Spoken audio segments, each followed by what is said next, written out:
semuanya, perkenalkan saya Yul Hamdapala dari kelompok 1. Pada kesempatan kali ini saya akan menjelaskan Asia Timur secara geografis. Secara geografis, Asia Timur terletak di bagian benua Asia, yaitu terletak di bagian timurnya. Di benua Asia Timur ini ada beberapa negara seperti Cina, Jepang, Korea Utara, Korea Selatan, Taiwan, dan Mongolia. Wilayah ini punya bentuk yang sangat bervariasi, dari pegunungan yang tinggi, gurun luas, dataran subur, dan garis pantai yang panjang. Misalnya, di barat ada pegunungan Himalaya, di tengah ada gurun Gobi, dan di timur ada Laut Cina Timur dan Laut Jepang. Letak ini membuat Asia Timur punya iklim yang sangat bervariasi, dari dingin di utara sampai hangat dan lembab di selatan. Mungkin demikian materi yang dapat saya sampaikan. Kita akan lanjut kepada pemateri selanjutnya yang tentu akan lebih menarik. Kita lanjut. Baik, Assalamualaikum warahmatullahi wabarakatuh. Perkenalkan, nama saya Sana Sabila. Di sini saya akan melanjutkan presentasi mengenai kondisi demografis Asia Timur. Nah, kalau kita lihat dari sisi penduduknya, Asia Timur termasuk wilayah yang padat penduduk, di mana Cina sendiri punya lebih dari 1,4 miliar penduduk. Dengan ini menjadikannya negara dengan populasi terbanyak di dunia. Mayoritas penduduknya tinggal di wilayah timur dan tenggara yang subur dan dekat dengan sungai besar seperti Sungai Huanghe atau Kuning dan Sungai Yangtze. Nah, jadi karena padatnya penduduk, banyak wilayah Asia Timur yang sudah sangat maju di bidang ekonomi, teknologi, dan pendidikan.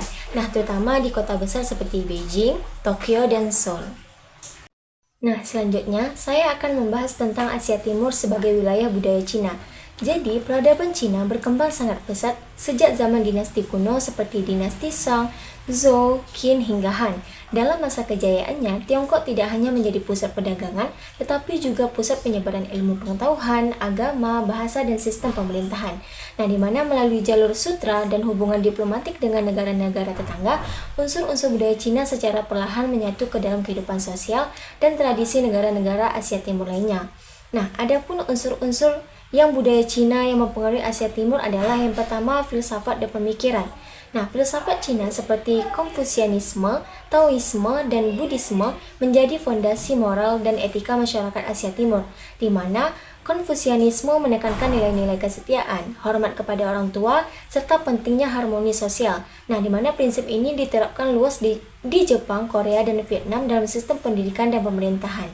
Nah, yang selanjutnya, Taoisme mengajarkan keseimbangan antara manusia dan alam yang mempengaruhi seni, arsitektur, dan gaya hidup. Dan Buddhisme yang berasal dari India namun berkembang pesat di Cina kemudian menyebar ke seluruh Asia Timur dengan penyesuaian lokal. Nah, yang ketiga, sistem pemerintahan dan birokrasi. Banyak negara di Asia Timur meniru model pemerintahan Cina, terutama dalam hal sistem birokrasi berbasis ujian, di mana sistem ini mengutamakan kemampuan dan pengetahuan, bukan keturunan bangsawan dalam memilih pejabat negara. Nah, Korea dan Vietnam adalah contoh negara yang mengadaptasi sistem ini dalam administrasi mereka. Yang keempat, tulisan dan bahasa. Huruf Cina atau Hanzi menjadi dasar dari sistem tulisan di Jepang atau Kanji dan Korea Hanja, sebelum masing-masing negara mengembangkan aksara sendiri.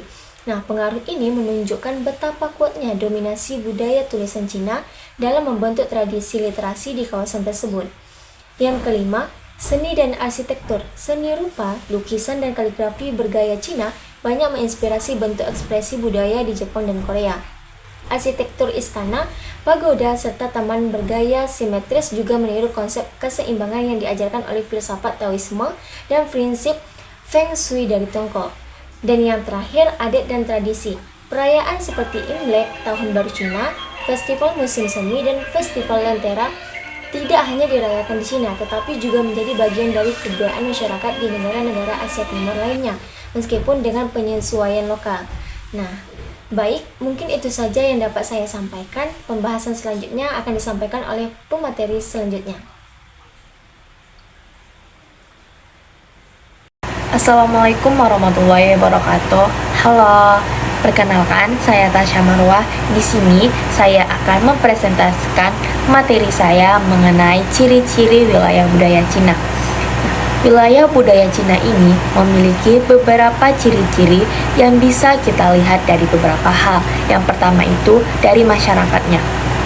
Masyarakatnya sangat menjunjung tinggi nilai keluarga dan tradisi leluhur mereka. Nah, yang kedua dari bahasa dan tulisan. Bahasa, mereka sangat menggunakan bahasa dalam kegiatan sehari-hari mereka sehingga menjadi simbol penting dalam wilayah budaya Cina. Contohnya itu seperti huruf Mandarin yang menjadi dasar komunikasi di wilayah ini. Nah, yang ketiga itu ialah ajaran Konfusianisme, Teonisme, dan Buddhisme yang mempengaruhi kehidupan sosial bahkan juga moral masyarakat. Dan yang keempat ialah seni. Contoh seni yang dapat kita ambil dari wilayah budaya Cina yaitu arsitekturnya, lukisan tintanya, kaligrafinya, musik tradisionalnya, bahkan arsitektur dalam bentuk pagoda yang memperlihatkan ciri khas budaya Cina yang masih bertahan hingga sekarang bahkan sampai saat ini. Mungkin itu saja dapat saya sampaikan. Sekian, terima kasih. Bye-bye. Baik, selanjutnya kita akan membahas topografi negara Cina. Kalau kita bicara tentang topografi atau bentuk permukaan bumi negara Cina ini, Cina memiliki sebuah pegunungan yang sering kita sebut dengan pegunungan Himalaya dan juga mempunyai dataran tinggi yang sering kita sebut dengan dataran tinggi Tibet, yang merupakan wilayah tertinggi di dunia dan berposisi di negara Cina. Sementara di bagian timur terdapat dataran rendah dan lembah sungai besar seperti sungai Huanghe dan sungai Yangtze. Selanjutnya di bagian utara didominasi oleh gurun Gobi dan di bagian selatan tanahnya lebih subur dan sangat cocok untuk pertanian. Nah, selanjutnya apakah pengaruh dari topografi Cina yang sangat beragam ini? Perbedaan topografi di Cina ini sangat berpengaruh terhadap kehidupan dan perkembangan peradaban Cina sampai saat ini. Itu saja materi dari saya. Terima kasih. Pengaruh topografi terhadap peradaban. Nah, ini bagian pentingnya. Topografi Cina sangat mempengaruhi bagaimana peradaban mereka berkembang. Daerah yang datar dan subur di bagian timur menjadi pusat pertanian, perdagangan, dan pemerintahan. Disinilah peradaban Cina kuno tumbuh pesat. Sementara daerah pegunungan dan gurun di barat serta utara berfungsi sebagai benteng alami yang melindungi Cina dari serangan bangsa lain.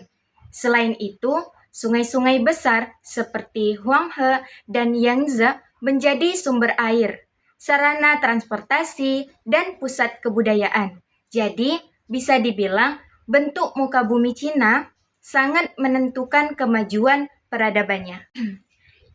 Jadi teman-teman, kesimpulannya, dari pembahasan tadi, bisa kita simpulkan bahwa Asia Timur, khususnya Cina, mempunyai hubungan erat antara alam dan budaya. Letak geografis dan bentuk topografinya menjadi wilayah ini kaya akan sumber daya dan beragam budaya. Peradaban besar Cina lahir karena dukungan alam yang subur di bagian timur serta perlindungan alami dari pegunungan di barat. Dan sampai sekarang, pengaruh budaya Cina masih terasa kuat di seluruh Asia Timur.